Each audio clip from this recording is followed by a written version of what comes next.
अस्सलाम वालेकुम नाजरीन, मेरा नाम कलीम अल्लाह और आप देख रहे हैं कलीम अल्लाह ऑफिशियल। नाजरीन, तहरीक लब्बैक पाकिस्तान के हवाले से एक अहम इंफॉर्मेशन सामने आई है, एक अहम डेवलपमेंट सामने आई है कि एक नामालूम मकाम पर तहरीक लब्बैक की जानिब से एहतजाज किया गया है। वो तहरीक लब्बैक पाकिस्तान के कारकुनान हैं या नहीं, अब तक इसकी इंफॉर्मेशन हम तक नहीं पहुंची, लेकिन उस एहतजाज के अंदर एक नारा लगाया जा रहा था कि अल्लामा साद रिजवी को रिहा करो, अल्लामा साद रिजवी को रिहा करो। जेल का ताला टूटेगा, रिजवी हमारा छूटेगा, जेल का ताला टूटेगा, काज हमारा छूटेगा, जेल का ताला टूटेगा, काज हमारा छूटेगा। जेल का ताला ये नारा उस एहतजाज में लगाया जा रहा था और इस एहतजाज में शरीक तमाम अफराद ने एक मखसूस कॉलेज का यूनिफॉर्म पहना हुआ था और उन नौजवानों ने, वो नौजवान तलबा ने एक मखसूस इलाके में, एक मखसूस जगह पर चौक के अंदर जो है खड़े होकर ये नारे लगाए कि अल्लामा साद रिजवी को रिहा करो। ना सिर्फ अल्लामा साद रिजवी के मुतालिक नारे लगाए गए,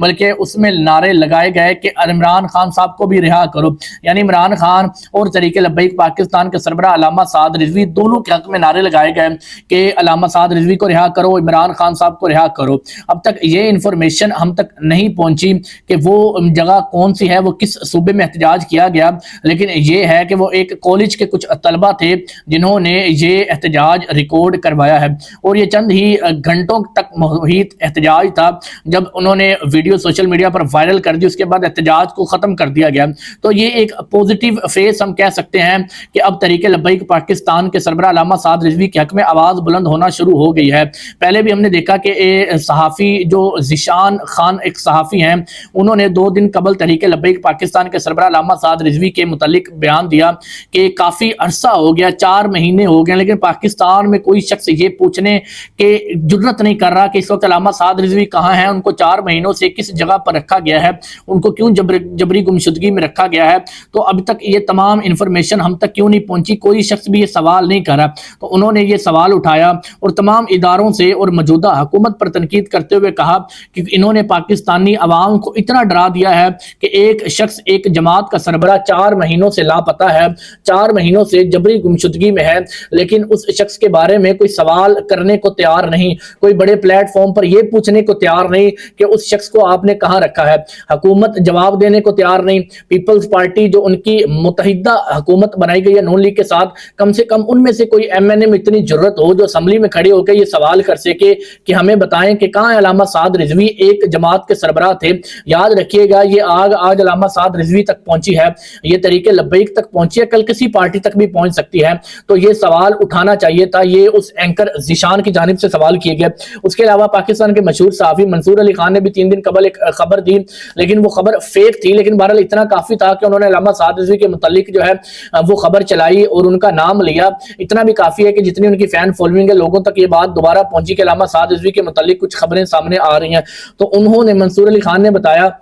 कि डॉन न्यूज पर गुज़श्ता दिनों एक खबर छपी है जिसमें बताया गया कि अल्लामा साद रिजवी ताहाल लापता हैं और तमाम सिक्योरिटी नाफिज करने वाले इदारे उनको ढूंढ रहे हैं और इस वक्त वो जो है लापता हैं। और हमारी इतलात के मुताबिक वो आज़ाद कश्मीर में किसी वफादार कारकुन के घर पनाह लिए हुए हैं, लेकिन ये उनकी खबर गलत थी, फेक थी, क्योंकि इसका पहले ही ऐलान अल्लामा सरवर सैफी साहब कर चुके हैं कि अल्लामा साद रिजवी जो है वो जबरी गुमशुदगी में हैं इदारों की और उनकी तहवील में हैं। तो ये वो ऑलरेडी बता चुके हैं कि वो पुलिस की या आला इदारों की तहवील में हैं, उनके साथ साथ जितनी आला क़यादत है वो तमाम तहवील में है। तो अब अल्लामा साद रिजवी के मुतालिक 4 माह के बाद दोबारा से सवाल उठने शुरू हो गए हैं कि इस वक्त साद रिजवी कहाँ हैं, साद रिजवी किस हाल में है। और ये सवाल होने भी चाहिए क्योंकि पाकिस्तान एक जमहूरी मुल्क है, जमहूरियत जो है उसको बालादस्ती हासिल होनी चाहिए। यहाँ पर अगर किसी शख्स को उठाया जाता है तो उसको कानूनी तरीकों के मुताबिक, आईनी तरीकों के मुताबिक उसको जो है वो अदालतों में पेश करना चाहिए, उनको जो है वो मुख्तलिफ जजेस के सामने पेश करना चाहिए और जजेस इस बात का फैसला करना चाहिए जजेस को कि क्या साद रिजवी को सजा मिलनी चाहिए या साद रिजवी को सजा नहीं मिलनी चाहिए, पार्टी को कलअदम होना चाहिए या कलअदम नहीं होना चाहिए। ये फैसला अदालतों का है। पाकिस्तान के आइन और कानून के मुताबिक ये हक सिर्फ अदालतों के पास है कि किसी शख्स के ऊपर क्या केस बनाया जाए और किस केस के मुताबिक उसको सजा दी जाए, ना कि ये मुख्तलिफ इदारों के पास इसका اختیار ہے کہ وہ کسی بھی شخص کو جبری گمشدگی میں اٹھا کر جو ہے وہ حبس بیجا میں رکھ کر جو ہے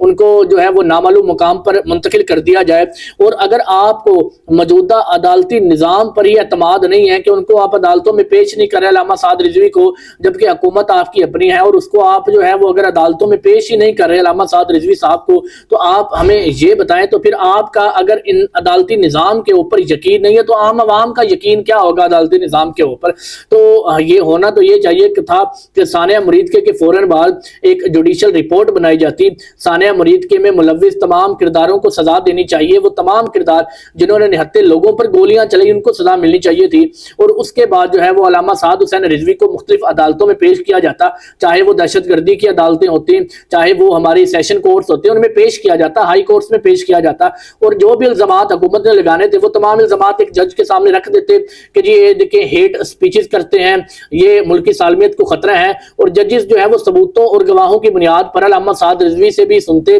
کہ کیا موقف ہے ان کا، طریق لبیک کا موقف جانتے، حکومت کا موقف جانتے، اور پھر جج کو فیصلہ ہونا چاہیے، جج کو یہ حق ہونا چاہیے کہ وہ فیصلہ کر سکے کہ کیا علامہ سعد رضوی اور ان کی جماعت جو ہے وہ پاکستان کی سلامتی کے لیے خطرہ ہے، یا وہ پاکستان کی ریاست کے ساتھ یا پاکستان کے ساتھ وفادار ہے۔ ہم نے تو پچھلے تقریباً 2016 سے لے کر اب تک یہی دیکھا کہ یہ جماعت پاکستان کے ساتھ ہمیشہ وفادار رہی ہے، کبھی بھی ایک ایسا کارکن،